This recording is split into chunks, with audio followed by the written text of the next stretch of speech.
Hey, what's up, everybody? I'm Jim Berry. Welcome once again to Miami Life, the show that takes a close look at what is going on right here in South Florida.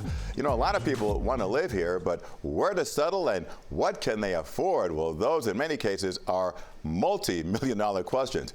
Anybody who's been trying to buy a home in South Florida recently knows that it has become harder to find a deal. Why?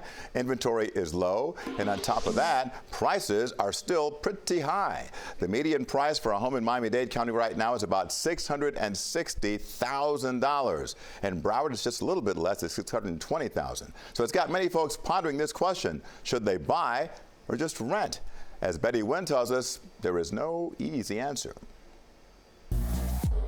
Justin Westerfeld and Daniela Gainza are looking to buy their first home. I will show you the master bedroom on that side. These high school sweethearts got engaged about a year ago, but the tight South Florida housing market has forced them to redefine their dream home. We've probably looked at 15 houses, and some of them were single family, some of them were townhomes. And we quickly realized that we were going to have to give up the dream of having a single-family house. Especially with a $450,000 budget and limited options in Broward County. Even the search itself has cost more than expected. The home inspections aren't cheap. The appraisals aren't cheap. I mean, yeah, we've probably spent a couple $1,000s just trying to find a house. That's on top of the emotional toll of watching multiple offers fall through. I don't want to get my heart attached to something that isn't official. Real estate analyst Anna Bozovic says this couple's frustrations are reflected in her market research. So to put this in numbers people can understand, Miami-Dade, there were about 3,600 homes in the market, single-family homes under $500,000 in December 2019, our most recent pre-COVID comparable. So 3,600. You have choices, right? December 2024, there were 650. She says that's down an astonishing 80%, and the same holds true for Broward County. Now, our median pricing for single family is up almost 2x, 80% versus pre-COVID 2019. What's our median price now? Miami-Dade County for single family home is $660. It was under $400,000 in 2019. It was $380 or so. What about Broward? Similar, a little bit lower, but similar. So when it comes to buying or renting, what should people do? If they have the certainty that they want to stay within their geography for a while, for 10 plus years, they need to buy. If they don't have that certainty, then there is some relief coming in the rental market because we do have product coming. But Bozovic warns these new apartments won't be cheap, especially with an influx of people moving here from the Northeast and now following the devastating wildfires in California. We found out that renting was the same situation. You basically were just paying somebody else's mortgage. Bottom line, Bozovic says the South Florida housing market is in the midst of a long-term upswing in price and demand. Long and short is, if you're looking to buy single family below $1 million, there is no benefit to waiting whatsoever.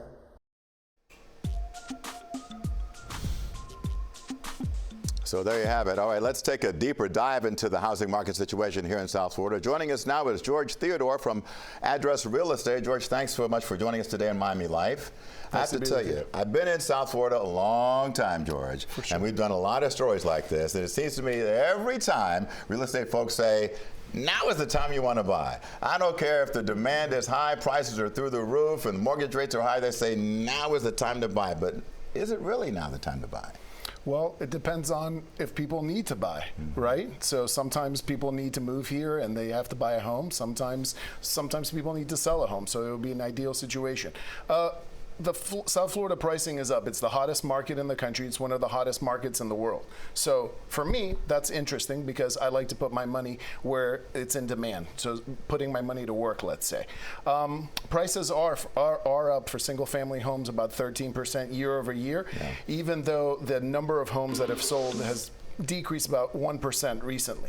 So it depends. Also, if you're in the condo market or if you're in the single family home market. That's a whole other ball of wax. Yeah. It seems to me that in South Florida, the big issue is the entry level folks who are just trying to get in. And that has a ripple effect because folks who buy a house, young families in a few years, they may want to trade up, but if they can't get in to begin with, then it stifles the whole market a little bit, doesn't it?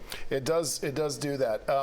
The interest rates rising for mortgages has affected that because the starting homes usually are impacted or affected by mortgages. We have a lot of buyers that are not affected by mortgages in South Florida, and that has a trickle effect on increasing the prices. On the opposite side, I would say that from the north part of Miami-Dade all the way to the south, there's all kinds of products. So the person would have to agree to live a little bit further out in order to get the pricing that they want. Yeah, understood. During COVID, we saw a lot of out-of-towners come in, a lot of New Yorkers come in. Sure. They came down here and says, man, these prices are cheap. So they were buying houses, as you alluded to, they're just paying cash, and that had a big impact on the market. Do we still see that dynamic or not as much now? I think there's a lot more companies opening up in South Florida and bringing high-paying jobs down to South Florida.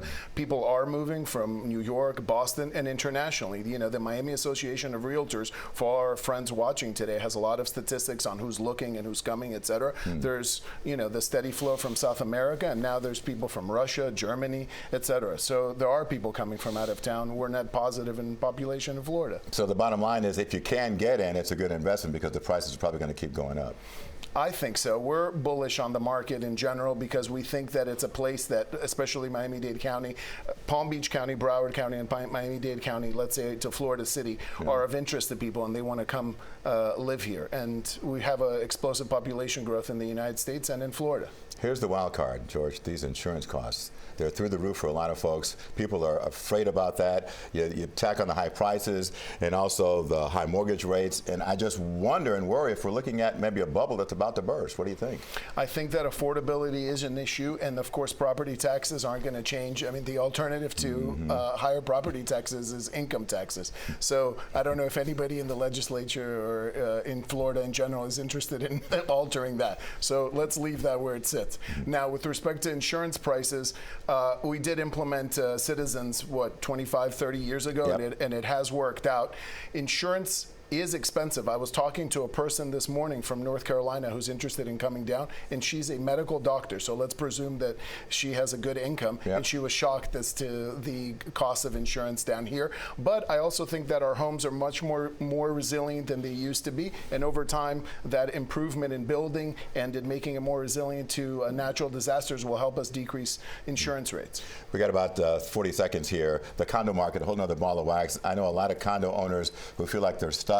They want to sell their condos. They're in older buildings, but they're worried that nobody's going to want to buy them because of the high assessments or the fear of the high assessments coming. What would you say to those folks? I think that there is legislation, that affected the condo market, and we do have an increase in the amount of condos available and a decrease in the pricing of those condos. So that is problematic. But I think that the changes that were made over the last couple of months are going to increase the financial stability of the condominium, increase the structural integrity and make the building safer, and improve management. So overall, whenever you implement a change in law and policy and whatever it is, it's difficult to implement and it rattles people. But I think overall it's going to improve the product, and there are available programs from Miami-Dade County, the state, and the federal government to help people with those condo assessments, and they can pay them over time. Appreciate your expertise. So it sounds like the bottom line, it sounds like George is saying, you know what, just forget the sticker shock, hold your nose, and just dive on in, because this is the real estate market here in South Florida. It is in demand. All righty. Thank you so much. Thank you so much. Appreciate you coming on Miami Life. All righty. Up next, something new in Miami Life as we debut a new segment that we are calling Side Hustles. I've never found anything as rewarding in my life that I've done as painting. He is a lawyer by day, artist by night. Meet the Miami man who channels his creativity into paintings, jewelry, and stained glass artwork. Isn't that beautiful? It's going to blow you away. And also the fluoride debate. Good for our teeth, but bad for our kids' health. It's a conversation happening in cities all across Florida on whether it should be removed from drinking water. Up next, we separate fact from fiction.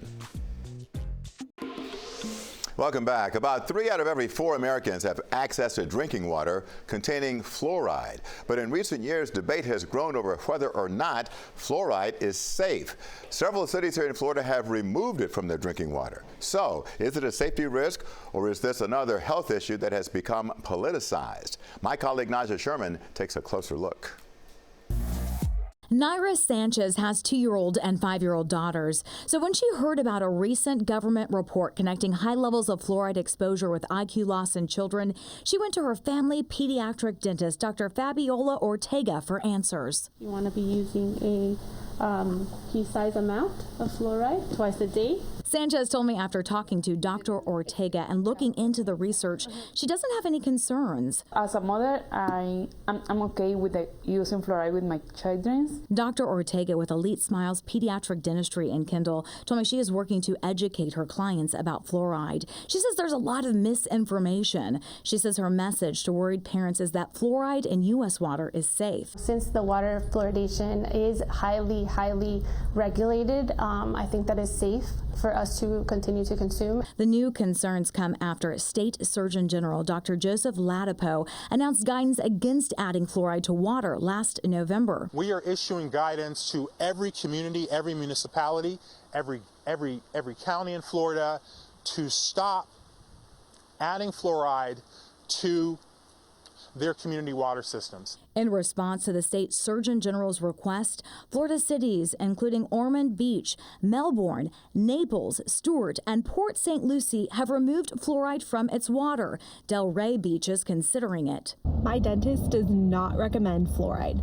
Yep, you heard that right. My dentist does not recommend fluoride. Around 2016, I stopped using fluoride. Why, you ask? Well, I do remember a follower DMing me and telling us that the government was mass medicating Americans and it was ruining our brain development. Dr. Brian Nitzberg with Miami Best Dental joins Dr. Ortega and their concerns that the issue has been politicized. Recently, RFK Jr. started talking about it and it became a little bit more politicized, but more people are asking questions. But Dr. Nitzberg says if you are concerned about too much fluoride in your children's water, there are signs you can look for. The first sign of too much fluoride is dental fluorosis on your teeth, fluorosis stains, which look like little black or brown stains on your teeth. And that's a sign that maybe you're getting a little bit too much fluoride, and that could be a sign to dial it back a little bit. He also says you can alternate with a hydroxyapatite toothpaste that is a fluoride-free option toothpaste for your child. I have no concerns because I see the benefit on my child. And joining me now is Naja Sherman, who did that report. So, Naja, from what I understand, the study that those against fluoride cite is not a study based in the United States, but it was from other nations, correct?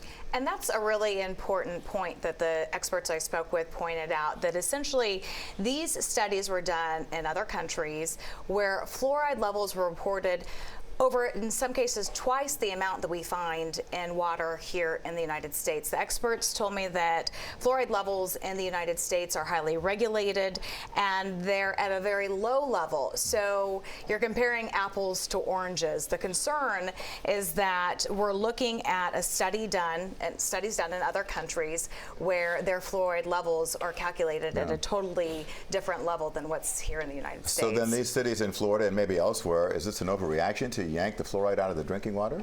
Well, I personally can't say that, but the experts I spoke with are concerned because they're fearful that the people who are going to be impacted the most are underserved communities, are underprivileged children, are potentially pregnant women who don't have access to the same types of care as maybe a more affluent household. At the end of the day, we know that dental health is linked to overall body health. So the experts are concerned can have real implications if we pull it out of our water system.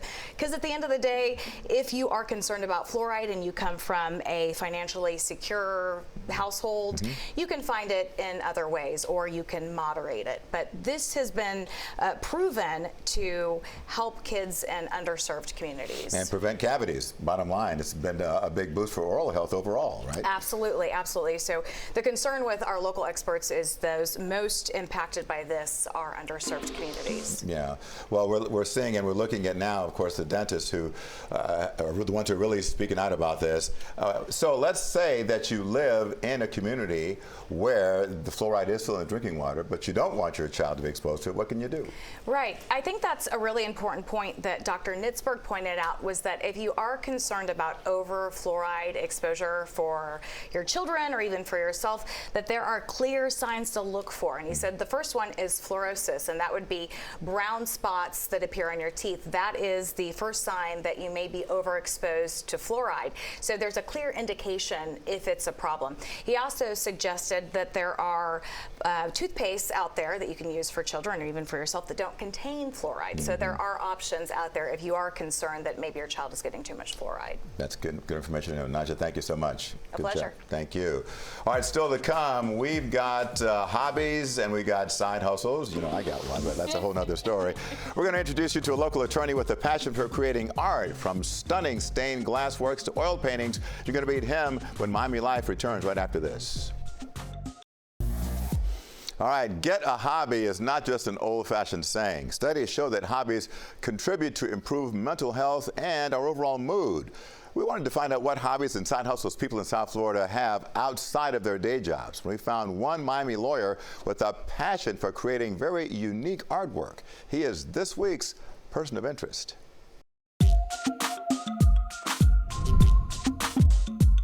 Well, I don't know if we've heard back from the prosecutor on the case that we have.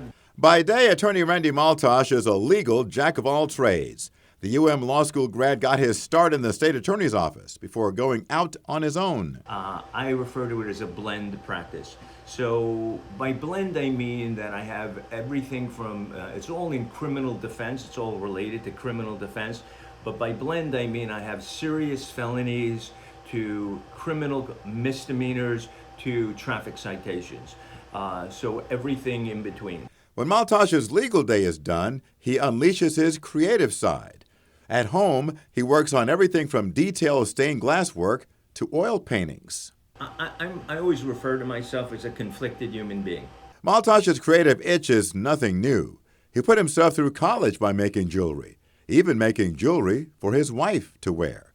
Even though he loved being an artist, his practical side kept him in law school. This piece has 2,700 pieces of glass, and you can see how these pieces of glass here, they are actually cut out and then put in. Before long, Maltosh settled into working on stained glass, and when a friend urged him to open his own studio, he scoffed at the idea. And my first response to him is, "Are you out of your mind? What do I know about starting a stained glass studio?" But he did. One of his first pieces included jazz legends Charlie Parker and Thelonious Monk. Music speaks in much of his art. Another piece ended up at the Miami-Dade County Courthouse. A judge that I was friendly with did buy a panel for the courthouse, and we who labor here seek only truth. Now his home and law office are decorated with stained glass works of rock legends like the Rolling Stones, Janis Joplin, and Tina Turner. And also one of his favorites, a tribute to Bruce Springsteen and the E Street Band. I love the fact that I had all 5 of these people, these band members, singing together, singing a really emotional song about life. You know, like kind of letting people know, listen, go ahead, move forward, live your life, but should I fall behind, wait for me. And it's just such a wonderful message. Maltosh's home and office are full of his creations. He has made maybe 12,000 bracelets. His stained glass talents, painstaking work using hundreds of pieces of glass, soon carried over to the canvas. With art, with the painting, there's just something about it where you look at it and I say to myself, I don't know how I did this. This very busy lawyer has discovered that this is his happy place. The joy has come in discovering layers of his own talent. I've never found anything as rewarding in my life that I've done as painting. Randy, that's good stuff. All right, if you know of someone with an interesting side hustle or hobby that we ought to talk to, let us know. Email us at cbsmiami@cbs.com. We'll be right back. All right, remember how last year Miami Beach cracked down on spring break crowds by breaking up with them? Well, the city has come up with another clever way to tell spring breakers they are not welcome. How you guys doing? What's going on? You're drinking in public. That's not allowed. This speaker, that's not allowed. Well, the reality TV show trailer is fake, but the rules are very real. They include $100 parking, towing fines of more than $500 and a very heavy police presence. The city credits last year's restrictions for creating a much safer atmosphere for residents and guests. We'll see what reaction there is this time around. All right, let's see what the Miami Life audience has to say about stuff we've done recently. The face-off in Tallahassee between Governor Ron DeSantis and the state legislature had many of you fired up. One viewer says voters should remember the legislators who defied the governor. Time to see who are these people so they can be voted out next election. Another said, I agree with the governor, but somebody else disagreed with the governor's priorities. DeSantis is not the sheriff. He should be trying to lower folks' property insurance. Keep sending us your comments and feedback to cbsmiami@cbs.com. That's going to do it for this week's Miami Life. We'll see you every Thursday for this show at 6:30 p.m. on the stream. You can also watch all Miami Life episodes on our YouTube channel. I'm Jim Berry. Thanks for tuning in. See you next week.